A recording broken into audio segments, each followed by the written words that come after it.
Romênia. Que surpresas vamos encontrar no país do Conde Drácula? As florestas da Romênia concentram 60% da população de ursos pardos de toda a Europa. Uma terra marcada pelos contrastes. Toneladas de ouro no solo de uma das nações mais pobres do continente. Um lugar onde os ciganos vivem em imponentes mansões. E as lápides de um cemitério têm poesias e piadas. Estes desenhos coloridos, com traços quase infantis, são sepulturas. Sexta, depois do BBB, no Globo Repórter.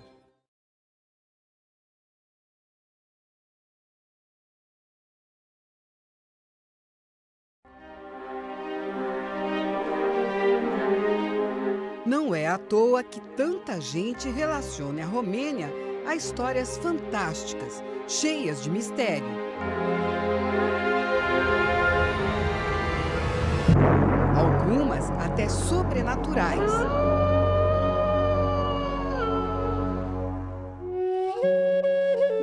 O país, um dos mais pobres da Europa, ainda é pouco conhecido por nós.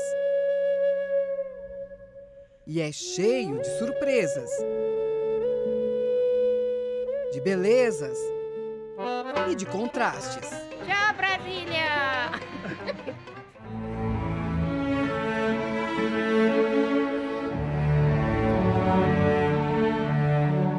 Chegamos à Romênia no meio do outono, quando a neve já tinha dado as caras. Nessa época, as florestas ganham tons dourados. São as faias. Com o frio, as folhas dessas árvores vão secando e caindo dos galhos. Um cenário de conto de fadas. E é onde vive o maior carnívoro do continente europeu, o urso pardo. As florestas da Romênia concentram 60% da população de ursos pardos de toda a Europa. Calcula-se que aqui existam pelo menos 8.000 animais. Nós estamos nos limites do Parque Nacional, onde os ursos podem ser vistos com uma certa frequência.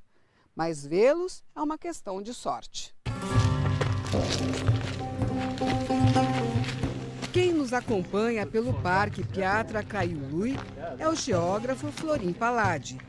O parque fica bem no meio dos Cárpatos, a segunda maior cadeia de montanhas do continente europeu. Seguimos pelo desfiladeiro de Zarnest, uma passagem natural na base de um cânion impressionante. Nos pontos mais profundos, os paredões passam dos 70 metros de altura. A gente está saindo dessa área do cânion, do fim dessa estrada, e agora a gente vai por uma trilha bem estreita que vai chegar numa floresta típica daqui da região. E é uma floresta onde estão os 3 maiores carnívoros da Europa, o urso, o lobo e o lince.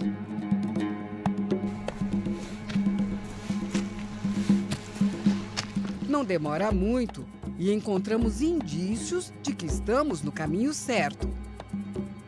You can see some markings. Aqui você pode ver algumas marcas feitas por um urso. Não são muito novas, mas dá para ver claramente. Eles fazem isso para marcar o território. Os ursos pardos dessa região podem passar dos 400 quilos.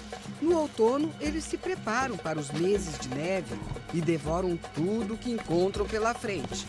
Frutas, raízes, pequenos animais. Bears are very shy. Ao contrário do que as pessoas pensam, os ursos não são agressivos. Eles são muito tímidos e só vão atacar alguém se forem surpreendidos. Quando percebem a presença humana, eles fogem rapidamente para a floresta. Seguimos para uma área fora do parque, onde os ursos costumam aparecer em busca de comida. Já é fim de tarde, período em que eles começam a ficar mais ativos. Nós acabamos de chegar aqui na área dos ursos e o guia disse para a gente não fazer barulho, não falar alto, para não espantar os bichos. Nós vamos atravessar essa pontezinha aqui e ficar alojados naquela cabana do lado de lá do rio.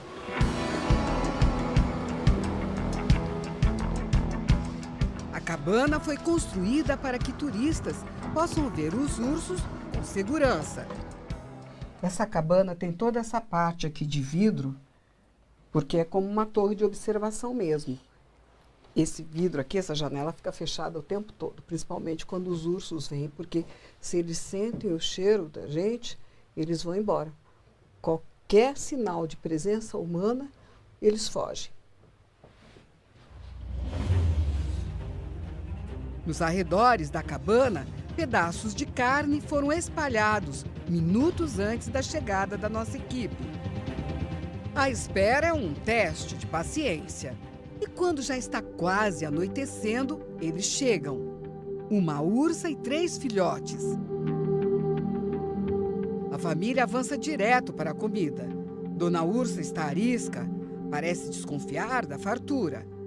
Pega porções de carne e volta correndo para a mata. Já os filhotes ficam divididos. Não sabem se acompanham a mãe ou se aproveitam o banquete. A caça destes animais é permitida na Romênia, mas o número de pessoas que vêm até aqui apenas para observá-los à distância tem sido cada vez maior. 5, 6 years. Nos últimos anos, esse turismo de observação se tornou muito lucrativo. E os mesmos abrigos que eram usados por caçadores agora estão sendo usados por pessoas que vêm até aqui só com câmeras e não mais com armas. Já foi muito comum os ursos pardos serem capturados nessas florestas. Presos em jaulas, esses animais acabavam morrendo em precárias condições. Uma situação que começa a mudar aqui na Romênia. Estamos no Santuário dos Ursos, em Zarneste, região central do país. No refúgio vivem 81 ursos e também alguns lobos. Antes de serem trazidos para cá, muitos desses animais nunca tinham vivido fora de uma jaula. Esta aqui é uma área de animais que precisam de atendimento especial. Cada um deles tem uma história de maus tratos e até de requintes de crueldade. Este aqui é um dos ursos mais antigos do santuário, tem 40 anos de idade, está bem velhinho, por isso que precisa de mais atenção. E nesta outra parte está o Max. Ele foi encontrado num ponto turístico, onde teve os olhos furados e as garras arrancadas para facilitar a exposição. Mas já está aqui no santuário há 8 anos, sendo muito bem cuidado. O santuário se mantém com doações e foi fundado pela ambientalista Cristina Lapis, 9 anos atrás, depois que uma ursa morreu nos braços dela. Talvez seja infantil da minha parte, mas eu prometi para ela que nenhum outro urso morreria naquelas condições. A Maia vivia numa jaula e mordeu os próprios punhos. Nós tentamos de tudo para salvá-la, mas ela simplesmente se recusou a continuar vivendo daquele jeito. Cristina está tentando resgatar mais 20 ursos, mas acredita que o santuário ainda não é a solução. Mesmo que este santuário seja um refúgio 5 estrelas, mesmo que fosse considerado o melhor abrigo do mundo, e mesmo que os ursos pareçam felizes aqui, em algum lugar existe uma cerca. E esta cerca vai sempre lembrar que eles nunca serão livres.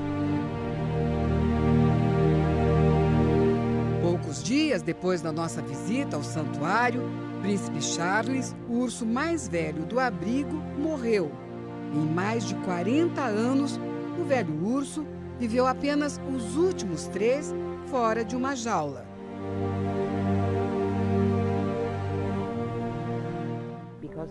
Hoje a gente consegue ver um urso bem de pertinho na TV.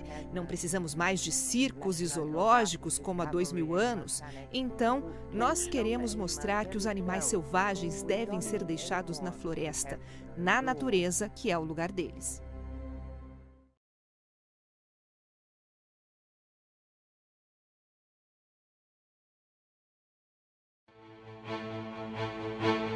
Nos confins da Romênia, nesta região chamada Maramureș, a morte se veste de azul. Estes desenhos coloridos, com traços quase infantis, são sepulturas. É o cemitério de Sapanta, conhecido também como Cemitério Feliz. Mais do que uma questão estética em que todo este colorido e os desenhos das lápides despertam tanta curiosidade, o Cemitério Feliz mostra que os moradores de Sapanta têm um jeito diferente de encarar a morte e até de brincar com ela. O padre Justin Leon, da paróquia de Sapanta, explica que antes mesmo da chegada do cristianismo à Romênia, quase 2000 anos atrás, já havia entre moradores da região a crença de que a morte seria o início da vida. As lápides descrevem a vida do morto. E é a verdade, mesmo que não seja muito boa. Por exemplo, se o morto era preguiçoso, vai estar lá. Se gostava de beber, também. Entre as lápides não é difícil encontrar as que têm versos bem humorados, como estes, dedicados por um homem à sogra. Debaixo desta pesada cruz está minha querida sogra. 3 dias mais que ela tivesse vivido, seria eu que estaria aqui, enterrado. Os turistas se divertem caminhando entre os túmulos. Entras em um cemitério. Normalmente você entra num cemitério e começa a chorar. Aqui entra e começa a rir. O costume de fazer as lápides coloridas começou 80 anos atrás com Stan Patras, um artista local que também está enterrado em Sapanta. Mas ele deixou seguidores. Dumitru Pop é um deles. O artesão leva até 3 semanas para terminar uma lápide. É um trabalho que exige o domínio de 3 artes: a pintura, a escultura e a poesia. Pergunto se ele já sabe o que quer na própria sepultura. Eu não penso muito nisso, mas eu também já tenho os meus aprendizes. Eles me conhecem muito bem e vão saber o que fazer. Assim como os mortos de Sapanta, Maramureş também tem a história escrita na madeira. Na região, há muitas florestas. E as árvores são uma das principais fontes de matéria-prima para as construções. As igrejas têm uma arquitetura única. São as mais altas igrejas de madeira do mundo. Esta, dedicada a São Miguel, tem quase 80 metros de altura. As construções mostram o requinte de carpinteiros habilidosos, como no Mosteiro de Barsana. Este mosteiro é um dos lugares mais visitados aqui da região. Construído em 1993, ele reproduz o estilo dos mosteiros do século XIV. E é um símbolo também da religiosidade do povo romeno. 96% da população é cristã, a maioria ortodoxa. Nesta oficina, troncos de carvalho são cortados e esculpidos por uma equipe afiada. E de golpe em golpe, se transformam em portões como este, enormes e imponentes. Outra tradição em Maramureş. Seu Teodoro Barsana, de 71 anos, é o artesão mais conhecido da vizinhança. Já perdeu a conta de quantos portões esculpiu em 50 anos de profissão. O seu Teodoro estava explicando que cada parte desse portal tem um significado. Esta parte aqui em volta representa a família unida. Aqui, como se fossem os dentes de lobo, para proteger a família, a propriedade, os arredores. Mas nem todos os moradores mantêm os portões tradicionais. Dona Maria Burlia vendeu o dela, de quase 40 anos, porque precisava de dinheiro. Ela chora de saudades ao falar da filha e dos netos, que foram morar na Itália e na Espanha em busca de melhores empregos. Uma situação muito comum por aqui. Maramureş fica bem na fronteira da Romênia com a Ucrânia, que não faz parte dos países da União Europeia. Aqui, apenas um rio e uma extensa faixa de floresta separam os dois países. Do lado de lá, ao pé da montanha, são casas de uma cidade já em território ucraniano. Ao longo de toda a fronteira, a vigilância é de 24 horas por dia, por ser área de segurança nacional. Boa parte da população desta região da Romênia ainda vive no campo, em pequenas propriedades. E é nas feiras livres, nas cidades, onde tudo acontece. A gente está entrando aqui numa feira onde os moradores se encontram e onde são vendidos produtos tradicionais aqui da Romênia. Principalmente os chapéus, os lenços, que são muito coloridos. Ela está me dizendo que esses aqui são os trabalhos mesmo, artesanais. E isso serve como avental. Ixi, gente, usa 2. Longe de casa ganhando carinho, coisa boa, né? Carinho de vó, carinho de mãe. Na área dos tapetes, Theo, nosso guia e tradutor, encontrou uma pechincha. Esta peça é dos anos 60, mas está como nova. Custo equivalente a R$30. E como resistir a vendedores tão simpáticos? Salud, Brasília! Salud, Brasília! Alô, Brasil! Em Maramureş, a cultura de séculos se mantém praticamente intacta.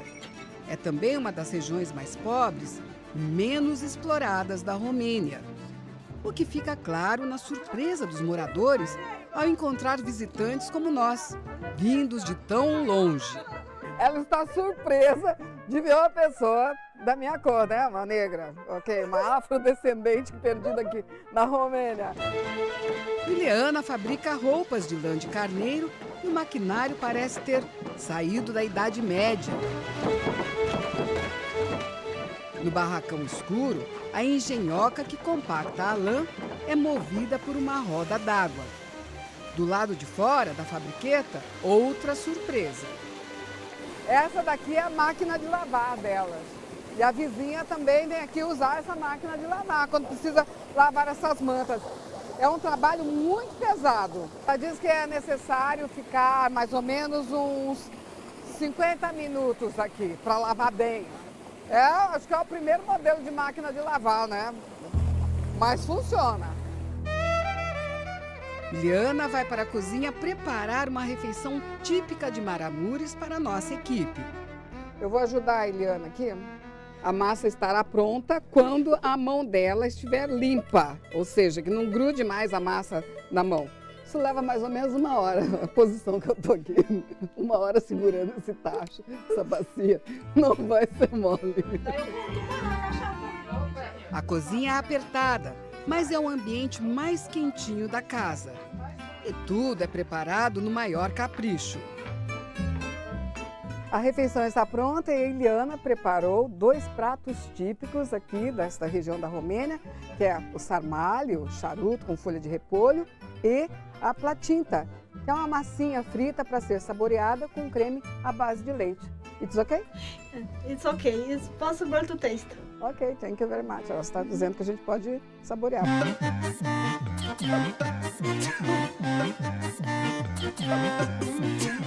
Saboroso, muito bom.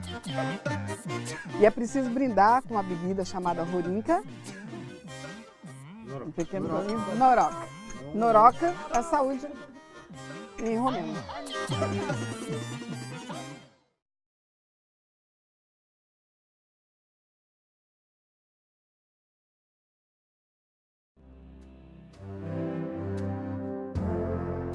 No caldeirão cultural que formou a Romênia, a língua de origem latina, como o português, nos aproxima. Mas as origens desta nação se perdem no passado. Os indícios da presença do homem nesta região da Europa, onde hoje está a Romênia, datam de milhares de anos antes de Cristo. Estas ruínas onde nós estamos agora são de Ístria, a primeira cidade construída pelos gregos 3.000 anos atrás e mais tarde dominada pelos romanos. A Romênia tem um longo histórico de lutas, invasões, reconquistas. A democracia, o atual regime, é bastante jovem. Começou há apenas 25 anos, depois de décadas de ditadura comunista. Do tamanho do estado de São Paulo, a Romênia tem 22 milhões de habitantes. Fica na Europa Oriental, na costa do Mar Negro. Bucareste, a capital, tem avenidas largas. É uma cidade charmosa. A herança do comunismo está nos prédios residenciais, com uma arquitetura que deixa tudo muito igual, e nas construções monumentais. No centro da cidade, o ditador Nicolae Ceausescu, morto em 89, construiu o Palácio do Povo. O palacete, onde hoje funciona o parlamento romeno, é o segundo maior prédio público do mundo. Só perde para o Pentágono, nos Estados Unidos. Símbolo de poder e luxo, o prédio do parlamento tem nada menos do que 1.100 quartos, 400 deles transformados em escritórios. E tudo isso foi construído para abrigar, entre outras coisas, a residência oficial do presidente e também a sede do Partido Comunista. A construção consumiu uma fortuna. Fala-se em mais de 9 bilhões de reais. Enquanto isso, a população sofria privações impostas pelo regime. Também está na Romênia uma das maiores comunidades de ciganos do mundo. Em Buzescu, a 90 quilômetros de Bucareste, pelo menos 2 em cada 10 moradores são de origem cigana. E é uma cidade diferente de qualquer outra. Na única avenida, mansões de ciganos tomam conta dos terrenos. Todas projetadas para impressionar. Bronze, Chinese? porcelana. Por dentro, a ostentação se repete. E o que dizer deste cifrão na principal parede da sala? Por enquanto, a riqueza está na aparência. O lustre imenso não pode ser ligado porque o sistema elétrico não suporta tantas luzes. E no inverno, como o custo de aquecimento de uma casa deste tamanho é muito alto, a família só usa um cômodo, a cozinha, que fica do lado de fora do palacete. Para a gente, só o fato de ter uma casa dessa é a nossa alegria e o nosso orgulho. É uma joia que vai ficar para as próximas gerações. Nossa viagem nos leva agora para outra obra única, uma das estradas mais impressionantes do mundo, a Transfagaração. O que mais impressiona quem passa por aqui é este traçado vertiginoso entre os paredões de rocha e os precipícios. Mas para o ditador Nicolae Ceausescu, esta estrada, além de uma opção de transporte, estrategicamente, seria um ponto de fuga em caso de invasão por parte dos russos. A rota foi escolhida a dedo. Na parte sul, começa contornando o Lago Vidraro, de águas geladas e cristalinas. É o reservatório de uma usina hidrelétrica, uma das principais fontes de energia do país. A estrada tem pouco mais de 100 quilômetros e incontáveis curvas. E revela também um pouco da alma do povo romeno. A religiosidade está presente em capelinhas que se espalham ao longo do caminho. Seguimos viagem rumo ao norte, entre curvas fechadas e penhascos cada vez mais profundos. Não tem como não parar várias vezes no caminho para admirar tanta beleza, o que só pode ser feito em poucos meses durante o ano. De outubro a junho, a estrada fica bloqueada ao trânsito, porque no inverno fica toda coberta de neve e há risco de avalanches. E olha lá, no alto das montanhas já está tudo coberto de gelo. No ponto mais alto da rodovia, atravessamos um túnel e é como se tivéssemos cruzado um portal do tempo.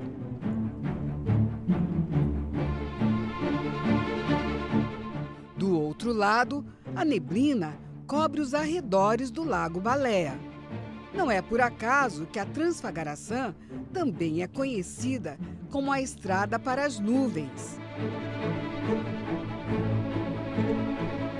O Lago Baleia fica no meio das montanhas mais altas da Romênia. Mesmo no verão, as temperaturas aqui são amenas. E nesta época, o lago já começa a congelar. A gente consegue tocar aqui na superfície uma fina camada de gelo.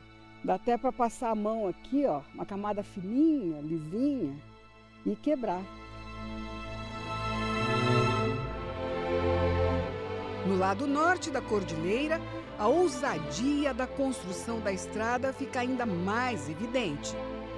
6.000 toneladas de dinamite foram usadas para abrir a passagem entre as rochas. Descemos num bondinho, admirando do alto a pista em forma de caracol, serpenteando em costa abaixo, em curvas inacreditáveis.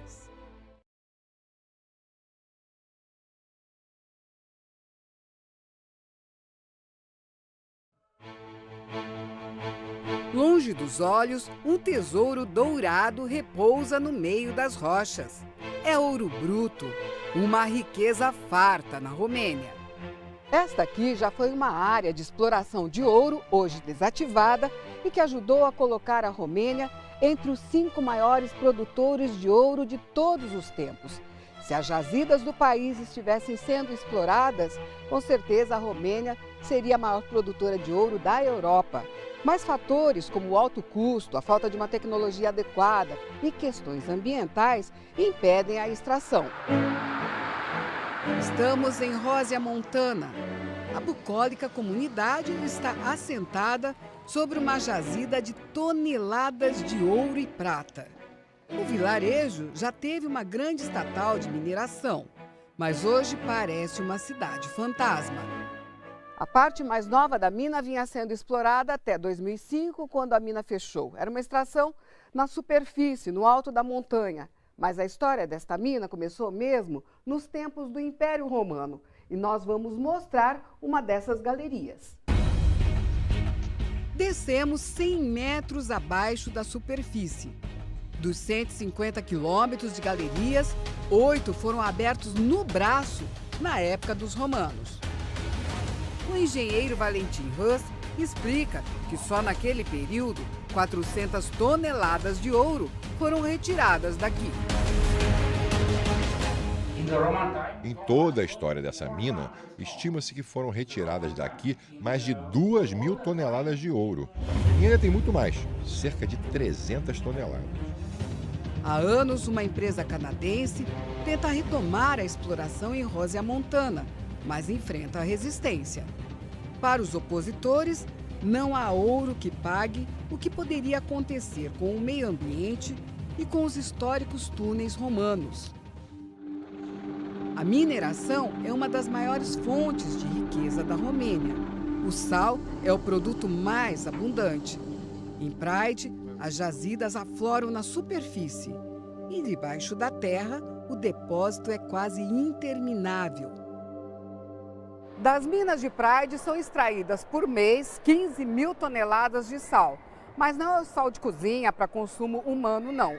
O sal retirado daqui é usado na produção de ração animal e também para ser jogado nas estradas para derreter o gelo durante o inverno. E o que existe aqui não é pouco, não. As jazidas de Pride têm reserva suficiente para abastecer a Europa por séculos. Não é à toa que os romenos chamam o sal de Pride de ouro branco. E aqui, quem diria? Este excesso de sal faz bem para a saúde. As minas funcionam como área de lazer e uma espécie de spa. Esther Ambros trabalha para a empresa que administra a mina e explica que o que atrai tanta gente para essas minas é o ar. Dentro das minas, o ar é praticamente estéril, sem bactérias. Além disso, a temperatura e a umidade são constantes. Isso faz com que as pessoas respirem com mais facilidade. É um alívio para quem tem doenças respiratórias como asma e bronquite. Todas as atividades esportivas e recreativas têm um porquê. Quando as pessoas se exercitam, elas aceleram a respiração e acabam inalando uma quantidade maior do ar da mina. Esta família passa uma temporada na mina todos os anos. Além de ser uma diversão, para a pequena Maia, que tinha rinite alérgica e bronquite, foi um santo remédio. Nós já tínhamos até marcado uma cirurgia para ela, mas aí decidimos testar as sessões na mina e foi como um milagre. Agora, ela não precisa mais ser operada.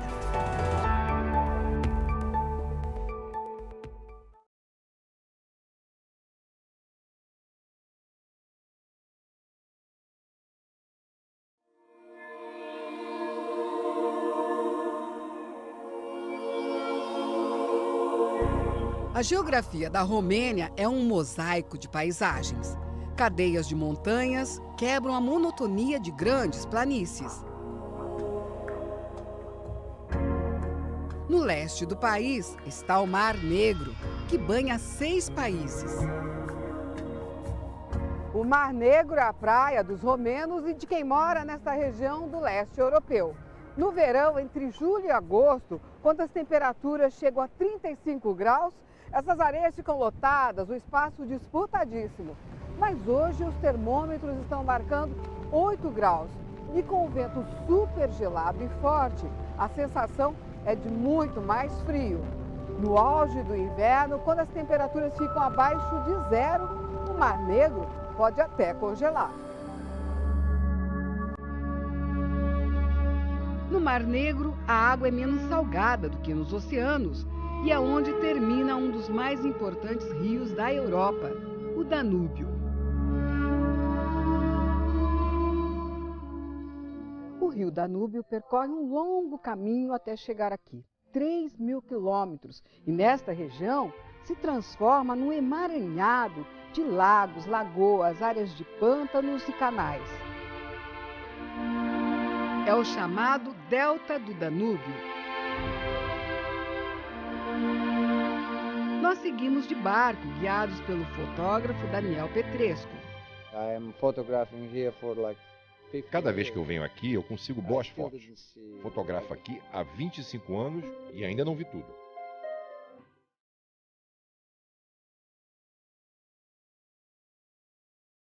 O Delta do Danúbio tem 23 ecossistemas naturais e funciona como um grande berçário.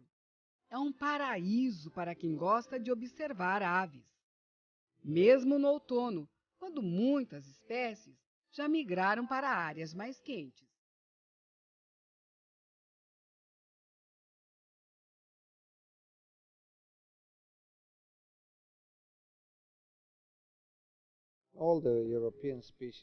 É uma área muito importante porque serve de passagem para espécies de aves que vêm tanto da África quanto da Rússia. É possível se encontrar aqui todas as espécies da Europa, em épocas variadas do ano. Não demora muito e as aves já começam a aparecer. Cisnes, garças, pelicanos e suas asas gigantes, estes parentes dos nossos biguás, e as águias, os maiores predadores da região. Aqueles pontinhos que a gente vê lá na frente são milhares de aves, mas nós não podemos nos aproximar, não podemos passar deste ponto, porque esta é uma das 18 áreas de proteção ambiental aqui do Delta do Danúbio, onde é proibido entrar. Encontramos um grupo ainda maior nesta outra lagoa.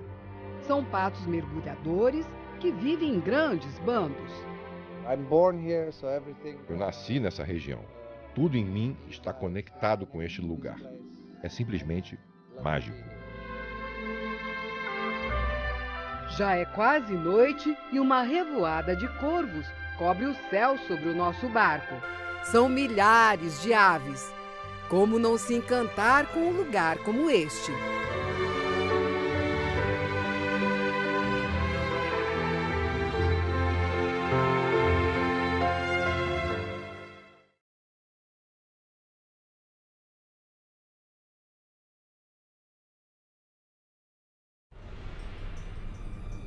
A lua cheia ilumina o céu da Romênia.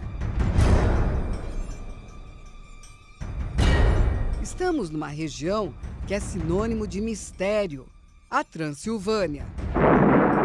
É a terra de Vlad III, um sanguinário monarca do século XV que teria inspirado a criação de um dos personagens mais assustadores de todos os tempos, o Conde Drácula.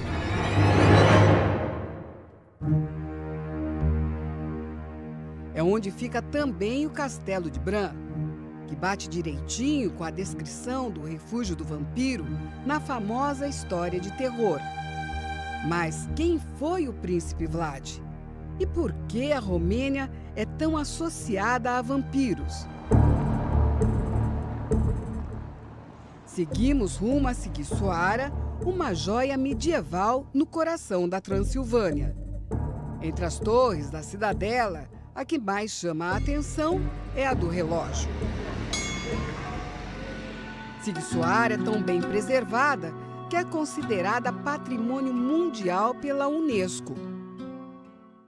Entre as muitas construções antigas da cidade, uma casa em especial faz com que o turista dê uma paradinha. É a casa onde nasceu Vlad Tepes e onde ele viveu até os 5 anos de idade. Depois a família se mudou para uma outra cidade. Aqui também eles fazem essa associação entre o Vlad Tepes e o Conde Drácula como forma de atrair os turistas.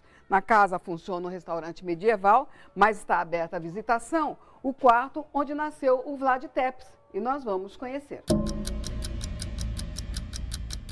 E logo que a gente entra aqui, tem todo esse ambiente preparado e uma brincadeirinha para assustar o turista, mas é só para dar um clima assim mais engraçado. Agora mesmo que a gente vai conhecer o quarto onde o Vlad Tepes nasceu.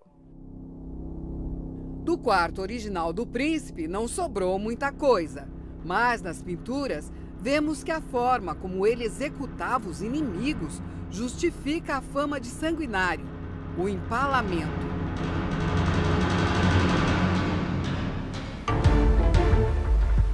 Nosso destino agora é a Valáquia, a província vizinha, onde Vlad Tepes foi rei 3 vezes. Hoje vamos conhecer a fortaleza que ele construiu no alto daquela montanha. E para chegar até lá, é uma subida e tanto. É um local estratégico, de acesso difícil. Aqui é só o começo da subida. Pela frente nós temos 1.480 degraus para chegar até o castelo de Poenari. Haja fôlego, hein? Desde já. A trilha segue em zigue-zague pela floresta. Mesmo subindo sem pressa, é preciso ter preparo físico. No meio da caminhada tem um banquinho aqui para sentar, para quem não precisar tomar um fôlego, dá para descansar. Deixa eu ver o que está escrito aqui. Faltam 510 degraus, isso quer dizer que nós já subimos 970. Vamos lá, 510 para frente. Os degraus são largos, mas parecem intermináveis. No alto da escada, encontramos Maria, nossa guia formada em história. Hi. Hello. Alô. Diz a lenda que Poenari foi erguida pela elite que tinha ordenado a morte do pai e do irmão de Vlad. O príncipe se vingou anos mais tarde, executando os mais velhos e obrigando os jovens a trabalhar dia e noite na construção. Let's say Para nós, na verdade, Vlad Tepes foi um herói que lutou pela independência da Valáquia. O nome dele, Vlad Drácula, ajudou a causar confusão porque Drácula, em romeno, pode ser entendido como filho da Ordem do Dragão, que foi criada pelo pai dele, mas também como filho do mal. Pergunto a Maria como é para os romenos ter um herói nacional associado a um vampiro. for us, Para nós, não é muito bom, mas, por outro lado, traz turistas. E é engraçado porque muitos vêm até aqui com um crucifixo nas mãos para ver se o espírito do conde não está por aqui. Sabina Ispas é diretora do Instituto de Etnografia e Folclore de Bucareste e estuda tradições romenas há pelo menos 30 anos. Na nossa cultura, o Drácula não existe. Ele é um personagem de ficção que apareceu depois da publicação do romance Drácula, como em qualquer outra parte do mundo. Nas vilas da Romênia, a crença que mais se aproxima do mito do Drácula é a dos estrigões, pessoas nascidas de pais pecadores que, depois de mortas, voltavam para assombrar a família. Pergunto para Sabina se ela acredita na existência dessas criaturas. E a resposta é tão enigmática quanto a cultura da Romênia. Eu estudei tantas histórias sobre os estrigóis que não posso acreditar neles. Mas ninguém pode estar seguro de que alguma coisa não existe só porque não acredita nela. De volta ao castelo de Bran, à luz do sol, encontramos uma construção que não tem nada de assustadora. O palacete tem mais de 600 anos. Nasceu como uma fortaleza militar. Foi posto de coleta de impostos, casa de reis e rainhas, museu na época do comunismo. Hoje, de volta aos herdeiros da família real, está aberto aos turistas que fazem fila para conhecer o famoso castelo.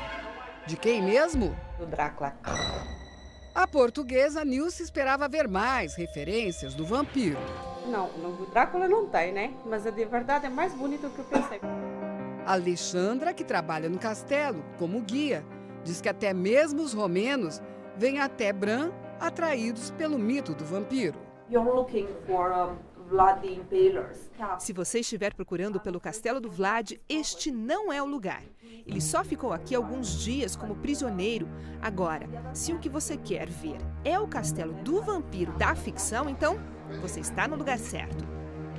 O Castelo de Bran é um dos pontos turísticos mais visitados do país. Recebe mais de 500 mil de visitantes por ano. Um castelo tão cheio de histórias também tem os seus mistérios e uma passagem secreta que existe desde que o castelo foi construído na Idade Média. Essa passagem era por dentro de uma lareira e foi descoberta em 1926, quando o castelo passou por uma grande reforma. E para onde será que essas escadas nos levam? Para este corredor estreitinho, todo de pedra, mas em caso de perigo, essa passagem secreta era usada. E quem ia desconfiar que a rota de fuga seria por dentro de uma lareira? A passagem termina num grande salão e facilitava o acesso dos soldados aos andares mais altos em caso de ataque. Na época da realeza, era a sala de música. Com 57 cômodos distribuídos em 4 andares, o Castelo de Bran é um dos imóveis mais caros do mundo. Está avaliado em quase 400 milhões de reais, mas não está à venda. Aos interessados numa nova proposta, Alessandra faz um alerta. A gente já precisou ficar aqui de noite e a gente acredita que ouviu alguns barulhos estranhos, alguns passos. Talvez o mundo não seja só o que a gente vê, talvez seja mais.